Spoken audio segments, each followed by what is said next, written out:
Welcome back to Income Views. If you want more content just like this one, you have to subscribe. If you can't subscribe, I cannot continue making videos just like this one. Without further ado, here is Warren Buffett. How do you get a few excellent investment ideas to be so successful? Do you read any special newspapers or industry magazines? Or do you visit the headquarters or any subsidiaries of companies?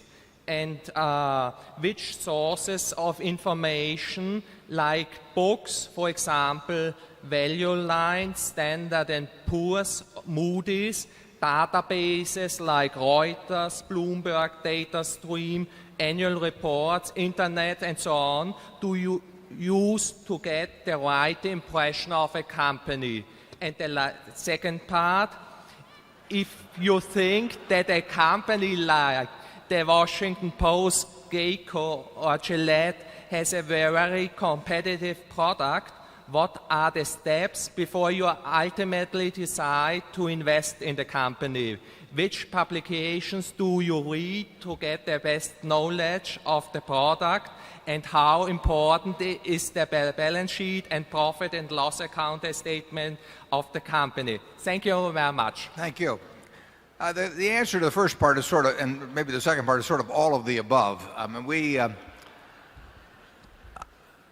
read a lot, and we read daily publications, we read weekly or monthly periodicals, we read annual reports, we read 10Ks, we read 10Qs, and fortunately, the investment business is a business where knowledge accumulates. I mean, everything you learn when you're 20 or 30, you may tweak some as you go along, but it all kind of builds into a knowledge base that's useful forever. And we, at least, I read, Charlie used to read, may still read a fair amount, but I read a lot of 10Ks, read a lot of annual reports. 40 or 50 years ago, I did a lot of talking to managements. I used to go out and take a trip every now and then and really drop in on maybe 15 or 20 companies. I haven't done that for a long, long time. I find everything we do, pretty much I find through public documents. When I made an offer for Clayton Homes, I'd never visited the business. I'd never met the people. I'd done it over the phone. I'd read Jim Clayton's book. I looked at the 10Ks. I knew every company in the industry. I look at competitors. And I try to understand the business and not have any preconceived notions. And there is adequate information out there to evaluate a great many businesses. We do not find it particularly helpful to talk to managements. Managements frequently want to come to Omaha and talk to me, and they usually have a variety of reasons that they say they want to talk to me, but what they're really hoping is we get interested in their stock. That never works. Managements are not the best reporting. In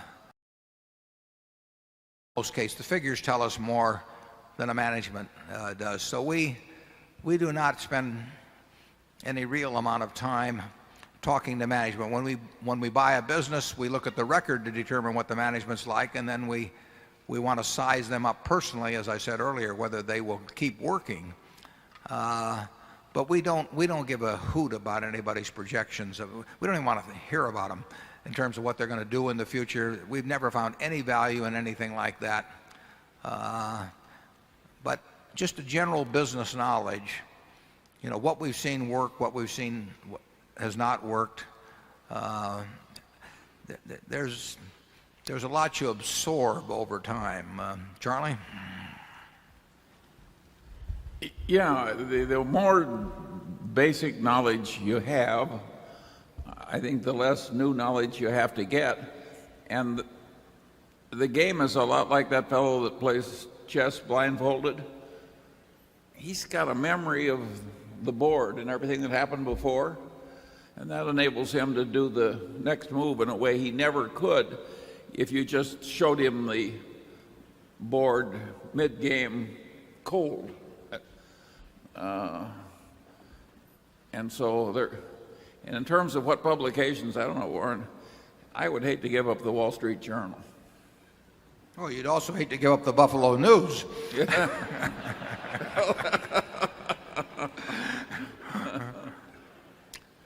But you could, well, you want to read lots of financial material as it comes along. And actually, the New York Times has a far better business section than they had 25 years ago. But you want to read Fortune. You want to read lots of annual reports. You really want to have a database in your mind so that you can tell what kind of a business you're looking at in general by looking at the figures.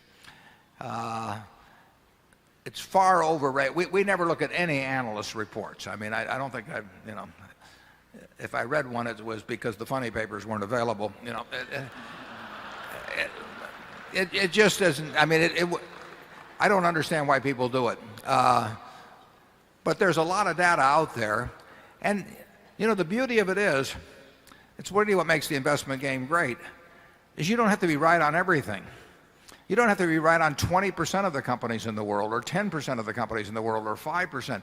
You only have to get one good idea every year or two.